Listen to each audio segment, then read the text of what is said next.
Your Eminence, Vicki, Kara, Edward, Patrick, Curran, Caroline, members of the Kennedy family, distinguished guests, and fellow citizens. Today we say goodbye to the youngest child of Rose and Joseph Kennedy.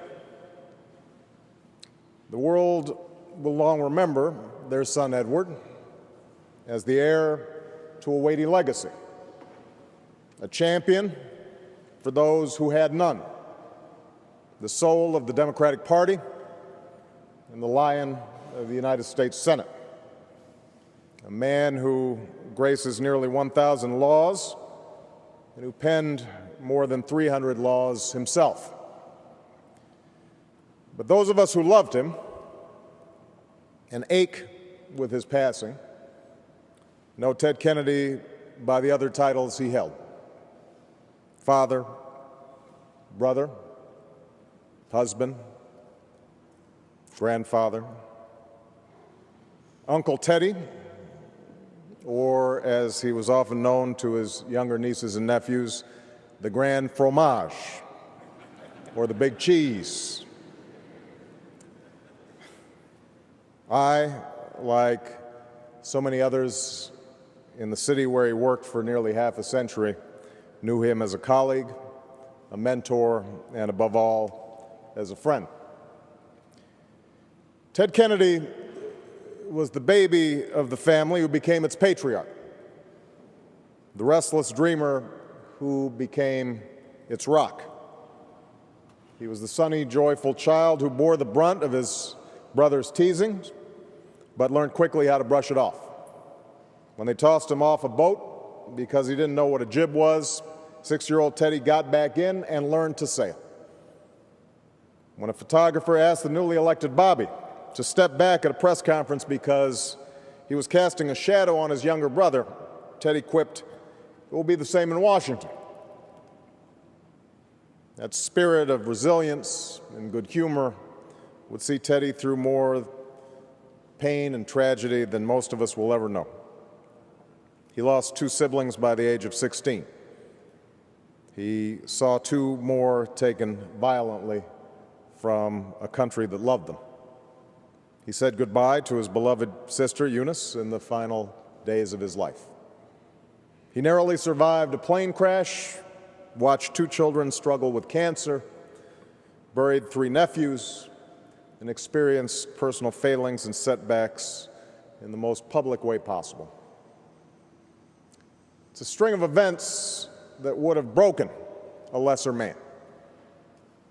And it would have been easy for Ted to let himself become bitter and hardened, to surrender to self-pity and regret, to retreat from public life and live out his years in peaceful quiet. No one would have blamed him for that. But that was not Ted Kennedy. As he told us, individual faults and frailties are no excuse to give in, and no exemption from the common obligation to give of ourselves. Indeed, Ted was the happy warrior that the poet Wordsworth spoke of when he wrote, "As tempted more able to endure, as more exposed to suffering and distress, thence also more alive to tenderness." Through his own suffering, Ted Kennedy became more alive to the plight and the suffering of others. The sick child who could not see a doctor, the young soldier denied her rights because of what she looks like or who she loves or where she comes from. The landmark laws that he championed, the Civil Rights Act, the Americans with Disabilities Act, immigration reform, children's health insurance, the Family and Medical Leave Act, all have a running thread. Ted Kennedy's life work was not to champion the causes of those with wealth or power or special connections. It was to give a voice to those who were not heard, to add a rung to the ladder of opportunity. to make real the dream of our founding. He was given the gift of time that his brothers were not, and he used that gift to touch as many lives and right as many wrongs as the years would allow. We can still hear him, his voice bellowing through the Senate chamber, face reddened, fist pounding the podium, a veritable force of nature in support of health care or workers' rights or civil rights. And yet, as has been noted, while his causes became deeply personal, his disagreements never did.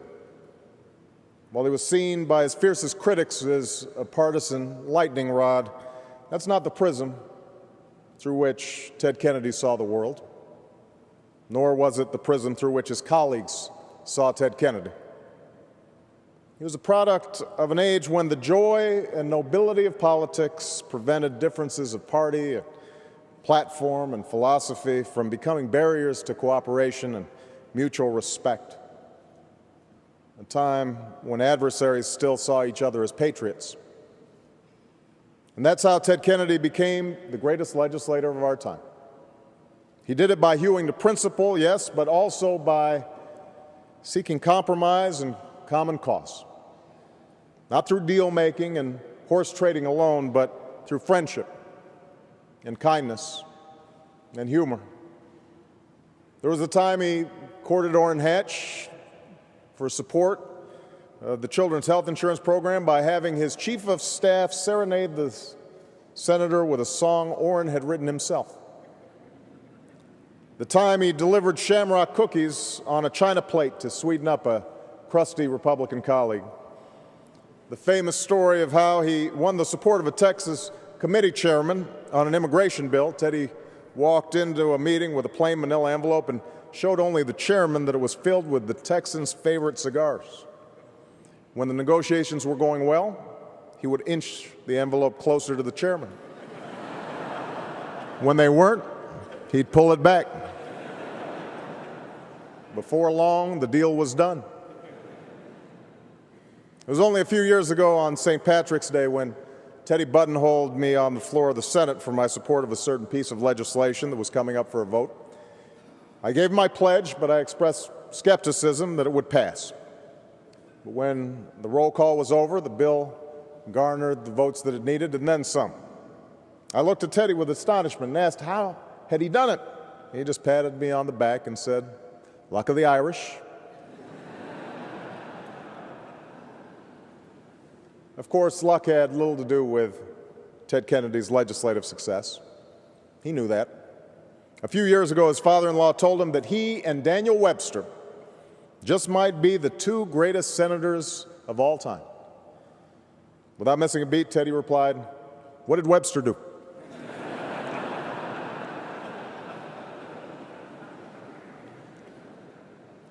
But though it is Teddy's historic body of achievements that we will remember, it is his giving heart that we will miss. It was the friend and the colleague who was always the first to pick up the phone and say, "I'm sorry for your loss," or "I hope you feel better," or "What can I do to help?" It was the boss so adored by his staff that over 500, spanning 5 decades, showed up for his 75th birthday party. It was the man who sent birthday wishes and thank you notes and even his own paintings to so many who never imagined that a U.S. senator of such stature would take the time to think about somebody like them.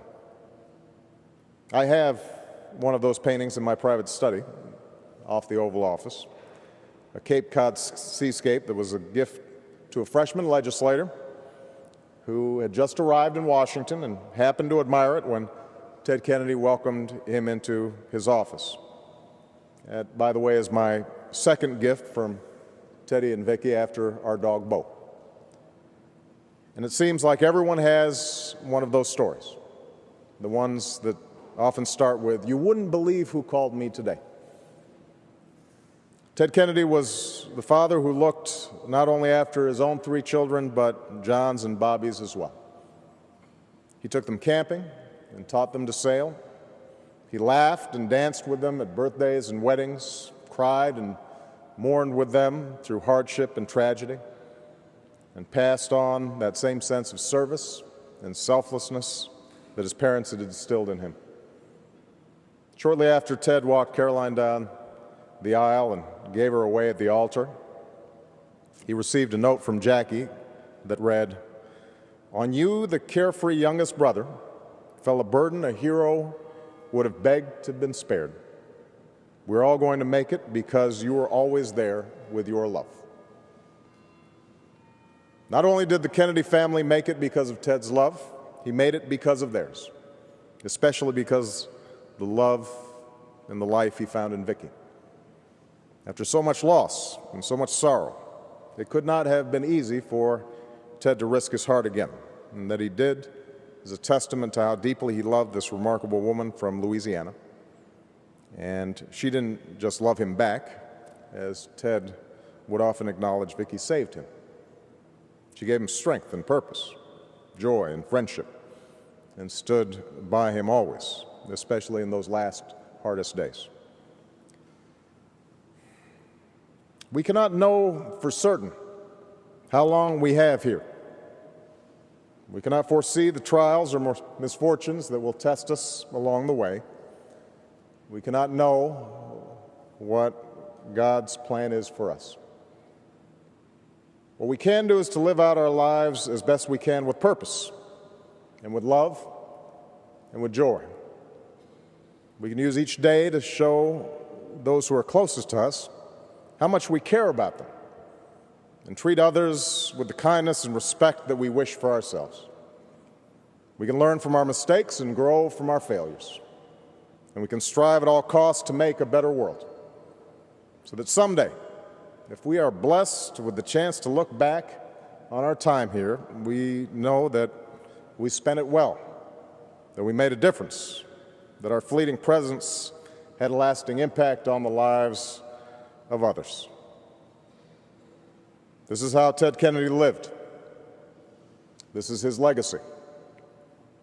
He once said, as has already been mentioned of his brother Bobby, that he need not be idealized or enlarged in death because what he was in life.